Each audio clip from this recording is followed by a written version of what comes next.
سورہ الشورى پارہ نمبر 25 آیہ کریمہ نمبر 16۔ نحمدہ ونصلی ونسلم علی رسولہ الکریم، اما بعد فاعوذ باللہ من الشیطان الرجیم، بسم اللہ الرحمن الرحیم۔ والذین یحاجون فی اللہ من بعد ما استجیب لهم حجتهم ضاحکۃ عند ربهم وعلیہم غضب ولہم عذاب شدید۔ صدق اللہ العظیم۔ والذین، اور وہ لوگ، یحاجون، جو جھگڑا کرتے ہیں، فی اللہ، اللہ کے دین میں، من بعد ما استجیب لہ، بعد اس کے کہ وہ دین قبول کیا جا چکا ہے، حجتہم ضاحکۃ، ان کی کٹ حجتی، عند ربہم، رب کے پاس باطل ہے، وعلیہم غضب، اور ان کے اوپر غضب ہے، ولہم عذاب شدید، اور ان کے لیے دردناک عذاب ہے۔ اس آیہ کریمہ کا شان نزول بڑا دلچسپ ہے۔ جب عام لوگوں نے دین اسلام قبول کر لیا، اس کے باوجود کہ عام لوگ اسلام کو قبول کر رہے ہیں، یہودی اسلام پر اعتراض کر رہے تھے۔ وہ کہتے کیا؟ وہ کہتے یہ کہ دیکھیے، محمد صلی اللہ علیہ وسلم کی نبوت اور ان کے قرآن پر سب کا اتفاق نہیں ہے، یہ یہود کہتے، جبکہ اس کے مقابلہ میں موسیٰ علیہ السلام کی نبوت اور ان کی کتاب تورات پر سب کا اتفاق ہے۔ لہٰذا جو متفقن علیہ دین اور نبی ہے، اس کو ماننا چاہیے، یا جس میں اختلاف ہے اس کو ماننا چاہیے؟ یہ یہود کا دعویٰ اور نظریہ تھا۔ وہ کہتے تھے قرآن پر اتفاق نہیں ہے، حضور کی نبوت پر اتفاق نہیں ہے، موسیٰ علیہ السلام کی نبوت پر اتفاق بھی ہے، اور کتاب تورات پر بھی اتفاق ہے، لہٰذا جس کتاب پر اتفاق ہے وہ کتاب ماننی چاہیے، اور جس نبی پر اتفاق ہے اس نبی پر ایمان لانا چاہیے۔ اچھا، اب سوال یہ تھا کہ وہ کیسے کہتے تھے کہ موسیٰ علیہ السلام پر اتفاق ہے اور ان کی کتاب پر اتفاق ہے؟ اس کے لیے دعویٰ ان کا یہ تھا کہ موسیٰ علیہ السلام کی نبوت اس لیے تصدیق شدہ ہے کہ موسیٰ علیہ السلام نے معجزات دکھائے، اور یہود نے اپنی آنکھوں سے وہ معجزے دیکھے، لہذا نبوت کی تصدیق کے لیے معجزہ مستلزم ہے، لازم ہے، اور جب معجزہ لازم ہے تو پھر موسیٰ علیہ السلام نے معجزے دکھائے ہیں تو ان کی نبوت متفقن علیہ ہے۔ اللہ نے اس کے جواب میں یہ فرمایا، تمہاری یہ دلیل باطل ہے، تم یہ جو کہہ رہے ہو نا یہود، یہ تمہاری دلیل باطل ہے۔ اس کے جواب میں قرآن کی یہ آیہ آئی۔ کیسے باطل ہے؟ کہا تم خود مانتے ہو نا کہ نبوت کی تصدیق کے لیے معجزہ لازم ہے، اور یہود نے اپنی آنکھوں سے معجزے دیکھے ہیں موسیٰ علیہ السلام کے، لہٰذا موسیٰ علیہ السلام کی نبوت لازم ہے۔ تو اگر یہ بات ہے تو میرے محبوب نے بھی تو معجزے دکھائے ہیں، اور مسلمانوں نے نہیں، مکہ کے کافروں نے بھی اپنی آنکھوں سے وہ معجزے دیکھے ہیں۔ ٹوٹتا چاند، پلٹتا سورج، ہاتھوں میں کلمہ پڑھتے کنکر، خاردار جھاڑیوں کا سلام پیش کرنا، جانوروں کا اپنی فریادیں لے کر آنا، یہ تو مکہ والوں نے اپنی آنکھوں سے دیکھے۔ انگلیوں کے پوروں سے چشموں کے دریا جاری ہونے اور چشمے جاری ہونے، پانی کے دریا اور چشمے جاری ہونے، یہ دیکھا ہے۔ 70 صحابہ کا ایک پیالے سے دودھ سے دل بھر جانا، یہ بھی مکہ مدینے والوں نے دیکھا ہے۔ تو اگر یہ لازم ہے، معجزات مستلزم ہے نبوت کی تصدیق کے لیے، تو پھر ہمارے محبوب نے بھی تو معجزے دکھائے ہیں۔ اور اگر تم محبوب کے معجزوں کا انکار کرتے ہو تو پھر موسیٰ کے معجزوں کا بھی انکار ہے، پھر موسیٰ علیہ السلام کی بھی تصدیق نہیں ہو سکتی۔ لہذا تمہاری یہ دلیل یہ بالکل بے وقوفانہ ہے، اس دلیل کی کوئی حیثیت نہیں ہے۔ اچھا، اب اس پر کیا ہمارے پاس ثبوت ہے کہ یہ دلیل صحیح نہیں ہے؟ اللہ نے تو فرما دیا نا، اللہ کا حکم تو بالکل درست ہے، لیکن اس کے لیے ہمارے پاس عقلی ثبوت بھی ہیں کہ یہود کا یہ کہنا موسیٰ علیہ السلام کی کتاب میں کوئی اختلاف نہیں اور موسیٰ علیہ السلام کی نبوت میں کوئی اختلاف نہیں۔ اب ہم اس پر یہ بتاتے ہیں۔ سب سے پہلا یہ کہنا ان کا اس لیے باطل ہے کہ تورات کا جو نفس وجود ہے، یعنی یہ کتاب ہے، اس کا نفس وجود، اس کے اندر جو آیات ہیں یہ نفس وجود ہے، اس کو نفس وجود کہتے ہیں۔ تورات کا جو نفس وجود ہے اور تورات کا جو ثبوت ہے وہ خود اختلاف والا ہے، اس میں بہت بڑا اختلاف ہے کہ جو تورات آج دنیا میں ہے اس کا نفس وجود، اس کی آیتیں سچی ہیں یا نہیں ہیں، اس میں بہت بڑا اختلاف ہے۔ کیوں اختلاف کا سبب یہ خود بنے۔ 1927 میں جو ایڈیشن آیا اس میں یہ لکھا ہوا ہے تورات کے اندر کہ وہ 10,000 قدسیوں میں سے ایک آیا۔ کون؟ موسیٰ۔ اللہ نے 10,000 قدسیوں سے ایک موسیٰ کو چنا۔ یہ 1927 کی جو تورات ہے اس کے ایڈیشن میں لکھا ہوا ہے۔ 1992 میں جو ایڈیشن آیا اس میں یہاں 10,000 کے بجائے لکھا ہے لاکھوں قدسیوں میں ایک آیا۔ اب 27 اور 92 کے درمیان ہی دیکھو کتنا اختلاف ہو گیا۔ تو نفس وجود ہی مختلف ہو گیا کہ اندر کی جو عبارت ہے اس میں ہی اختلاف آ گیا۔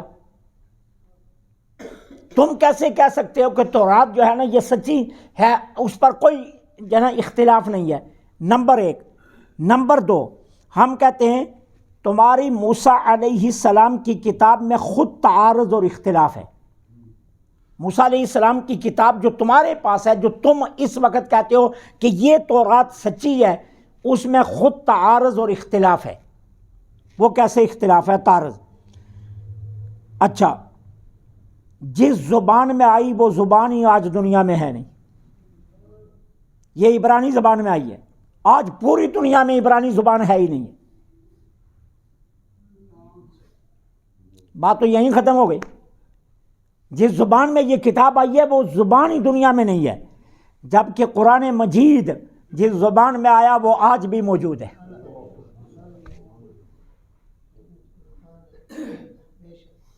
ٹھیک ہے، پھر ہمارا چیلنج ہے، وہ زبان موجود ہے نا، تم آج نہیں قیامت تک دکھا دو کہ جب جبرائیل قرآن لے کر آیا تھا اس وقت فلاں آیت آگے تھی آج پیچھے ہو گئی، یا فلاں پیچھے تھی وہ آگے ہو گئی۔ ہم نفس کتاب کی بات نہیں کرتے، اندر جو آیتیں لکھی ہم ان کی بات نہیں کرتے، ہم چیلنج کرتے ہیں اس کی ترتیب میں ہی غلطی دکھا دو۔ جب جبرائیل لے کر آیا تھا اس وقت بھی سب سے پہلی سورت سورہ فاتحہ تھی اور سب سے آخری سورہ ناس تھی۔ آج 1450 سال کے بعد بھی وہی ترتیب ہے اور ہم دعوے سے کہتے ہیں یہ قیامت تک یہی رہے گی انشاءاللہ۔ تو اس لیے تمہاری اپنی کتاب میں اختلاف ہے۔ نمبر 3، دیکھو موجودہ تورات جو اس وقت یہود کے پاس ہے اس میں کیا لکھا ہے، الیاذ باللہ، یہ آپ کو سمجھانے کے لیے، ورنہ یہ عبارت پڑھنا بھی گناہ ہے جو میں پڑھنے لگا ہوں۔ یہ تورات میں یہ لکھا ہے، اب کیا لکھا ہے، نو نشے میں اپنے ڈیرے پر ننگا ہو گیا، یہ تورات میں لکھا ہے۔ آج کی تورات جو یہود کے پاس پڑھائی جا رہی ہے، جو ان کے پاس موجود ہے، نو نشے میں اپنے ڈیرے پر ننگا ہو گیا، باب نمبر 10 ہے، آیت نمبر 20 ہے۔ آج بھی تورات کھول کر دیکھ لو جو یہود کے پاس ہے، اس کے باب نمبر 10 آیت نمبر 20 میں یہ لکھا ہے، الیاذ باللہ، نو نشے میں اپنے ڈیرے پر ننگا ہو گیا۔ اب آگے آئیے، باب نمبر 19 ہے، آیت نمبر 32 سے لے کر 38 تک، اس میں کیا لکھا ہے، لوط کو اس کی بیٹیوں نے شراب پلایا، اور پھر لوط شراب پی کر اپنی ہی بیٹیوں سے ہم بستر ہوا، اور باپ سے بیٹیاں حاملہ ہو گئی۔ یہ تورات میں لکھا ہے، جو یہود اس وقت پڑھ رہے ہیں، یہ اس تورات کی کہانی بیان کر رہا ہوں۔ اب آگے آئیے، باپ نمبر ہے 11، اس کی آیت نمبر ہے 2، کیا لکھا ہے، الیاذ باللہ، داؤد نے ایک عورت کو دیکھا، وہ اس پر عاشق ہو گیا، پھر ایک لڑائی میں اس کا خامد مروا دیا اور اس کو اپنی بیوی بنا لیا۔ اور آپ جانتے ہیں اس وقت جو وہ فلم آئی ہے موسیٰ علیہ السلام پر، جو فلم اس وقت یہود نے بنائی ہے اور ہمارے مسلمان بھی دیکھ رہے ہیں، اس میں یہ بالکل داؤد علیہ السلام والا واقعہ ہے کہ وہ کیسے ایک عورت پر عاشق ہو رہے ہیں اور کیسے اس کو مروا کر پھر اس کو اپنی بیوی بنا رہے ہیں۔ یہ فلم میں دکھایا گیا باقاعدہ، اور یہ فلم پوری دنیا پر چلی ہے اور پوری دنیا دیکھ رہی ہے اس فلم کو، اور اس میں یہ جانا یہ بیان کیا گیا۔ پھر دیکھیے، اسی کا باب نمبر 11 ہے اور اس کی آیت نمبر 27 ہے، کیا لکھا ہے، سلیمان اجنبی عورتوں سے محبت کرتا تھا، الیاذ باللہ۔ اب میں زیادہ نہیں جانا چاہتا، یہ میں نے آپ کو مثالیں دی ہیں، ورنہ میرے پاس وہ تورات پڑھی ہے، آپ دیکھنا چاہیں تو دیکھ سکتے ہیں، جس میں یہ سارا کچھ لکھا ہوا ہے۔ اب یہاں کیا ثابت کیا گیا، الیاذ باللہ، نبیوں کو بد کردار اور کیا، عیاش پرست۔ اب میرا سوال یہ ہے، جس امت کو یہ کتابیں پڑھائی جائیں گی وہ امت ہدایت پائے گی یا بدماش بنے گی؟ جس امت کو یہ کتابیں پڑھائی جائیں گی اور نبیوں کا یہ کردار بتایا جائے گا، پھر وہ امت کیا چیز بنے گی؟ جبکہ اس کے مقابلے میں قرآن نبیوں کے بارے میں کیا کہتا ہے، کل من الصالحین، وہ سب کے سب اللہ کے نیک بندے تھے۔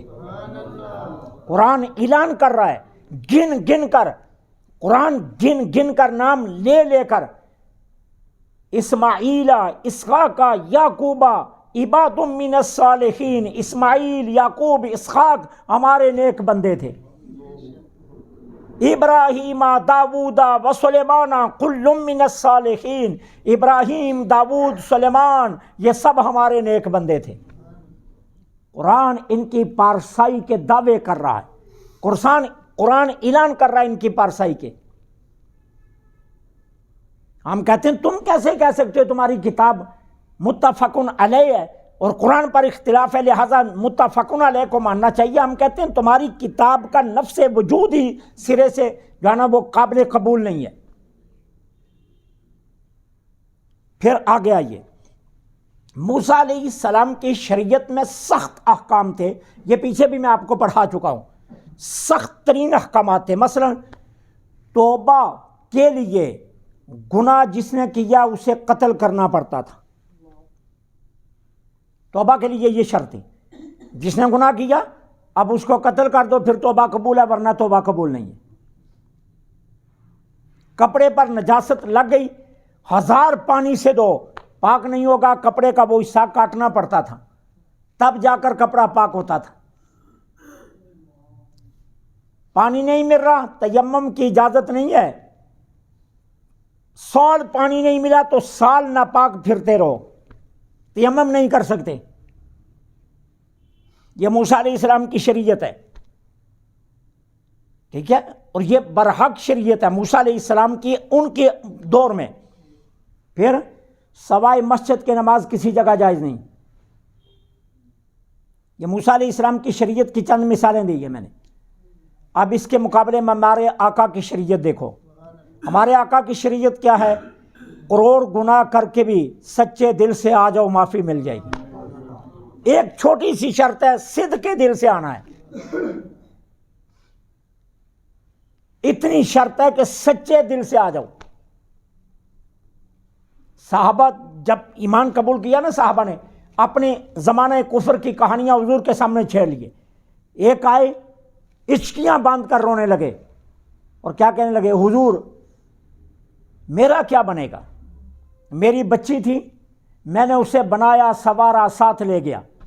وہ راستے میں ابو ابو کر رہی ہے اور پوچھ رہی ہے ابو جی کہاں چلے ہو مجھے لے کر. میں ویران جنگل میں چلا گیا، ویران کنواں دیکھا، میں رسی لٹکائی اور اس کے ساتھ بیٹی کو باندھ کر نیچے ڈال رہا ہوں اور وہ پھر بھی ابو جی کہہ رہی ہے. یہ صحابی مسجد نبوی میں بیٹھا اپنی کہانی سنا رہے. پھر کیا ہوا؟ پھر میں جب تہ میں پہنچ گئی تو میں آہستہ آہستہ مٹھیاں بھر بھر کے اس پر مٹی ڈالنے لگا زندہ پر. وہ اندر سے پھر بھی سمجھتی رہی کہ پتہ نہیں باپ مجھ سے مذاق کر رہا ہے. کہتا جب اس کے گلے تک مٹی آ گئی نا، وہ کھڑی تھی، تو اس وقت بھی اس نے کہا ابو جی. صحابی کی ہچکیاں اتنی بندھی کہ آواز رک گئی. میرے نبی اتنا روئے کہ میرے نبی کا دامن بھیگ گیا اس کہانی پر. پھر کہتا ہے وہ صحابی، پھر میں نے کوئی اس کی پرواہ نہیں کی، مٹی ڈالتا گیا یہاں تک کہ وہ مٹی میں دب گئی. حضور میں تو گھر پلٹ کر آ گیا لیکن آج تک وہ چیخیں میری کانوں میں ہیں. اب بتائیے میرا کیا ہوگا؟ قرآن نے کیا کہا؟ الا ما قد سلف. مانا ظالم تھے لیکن دامن اسلام میں آئے وہ سب معاف کر دیا. کتنی آسان شریعت ہے. کپڑا ناپاک ہو گیا، حکم ہے جتنی جگہ پر نجاست لگی ہے سارا کپڑا دھونے کی ضرورت ہے. جتنی جگہ پر نجاست لگی ہے وہ جگہ دھو لو، کپڑا پاک ہے. روئے زمین پر راستہ نہ ہو، ناپاکی نظر نہ آئے، جہاں تمہارا جی چاہے جائے نماز بچھاؤ، نماز پڑھ لو. ہم کہتے ہیں یہ بتاؤ آسان شریعت پر عمل کرنا چاہیے یا سخت شریعت پر؟ ہمیشہ آسان کی طرف آنا چاہیے نا. تو آسان شریعت اسلام کی ہے. رسول اللہ صلی اللہ علیہ وسلم کی شریعت سب سے زیادہ آسان ہے. قرآن نے اسلام کو دین فطرت کہا. قرآن کہتا ہے کوئی فطرت کے خلاف بات نہیں ہے. اب بتائیے مجھے کتنا مشکل ہے.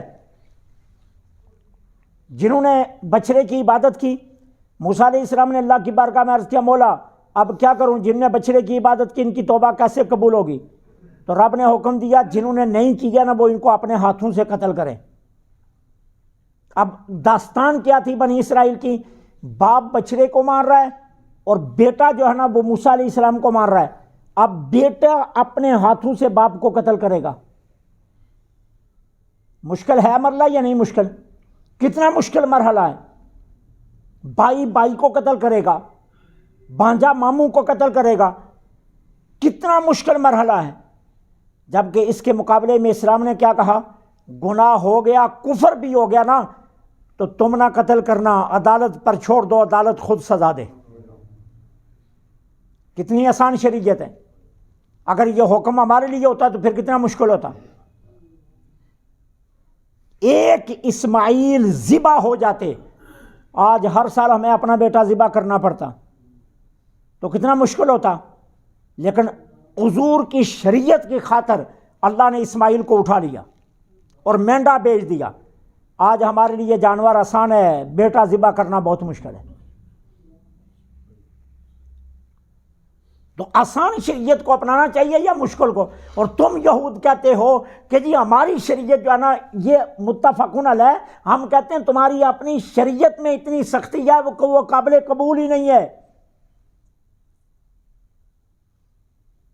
شریعت اسلامیہ سب سے آسان ترین شریعت ہے، اس لیے ہم کہتے ہیں اللہ نے بھی کہا تمہاری حجت باطل ہے، ہم عقلی دلائل سے بھی کر رہے ہیں کہ تمہاری حجت باطل ہے۔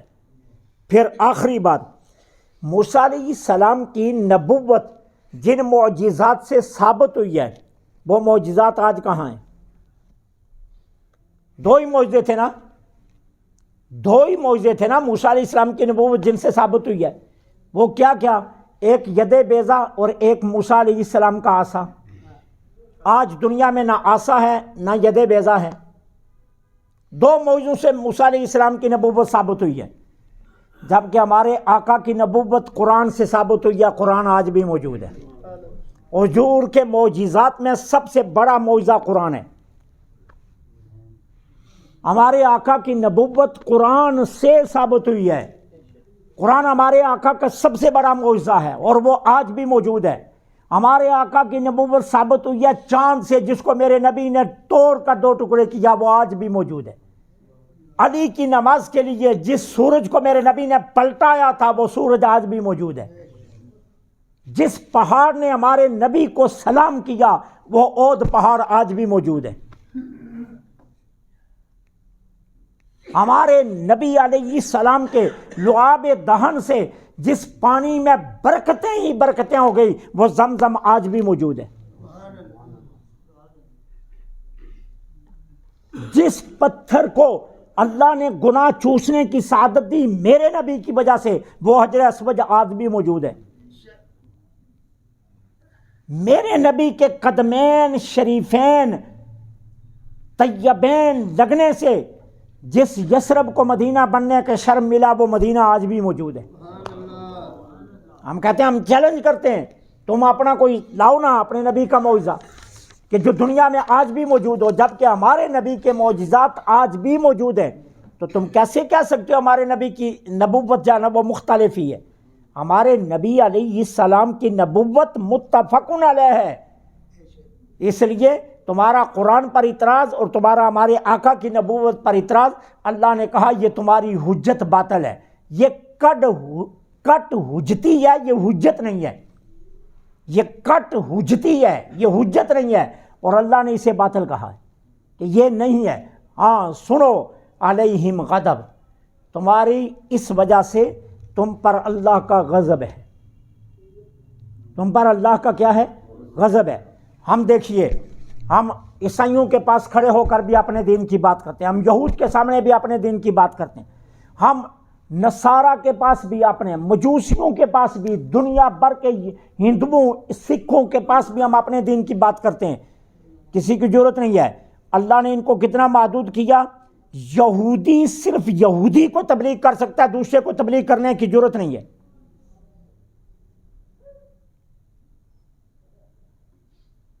اللہ نے ان پر غضب فرمایا ہے، وَلَهُمْ عَذَابٌ شَدِيدٌ، اور ان کے لیے سخت ترین عذاب اللہ نے تیار کر رکھا ہے۔ اللہ سے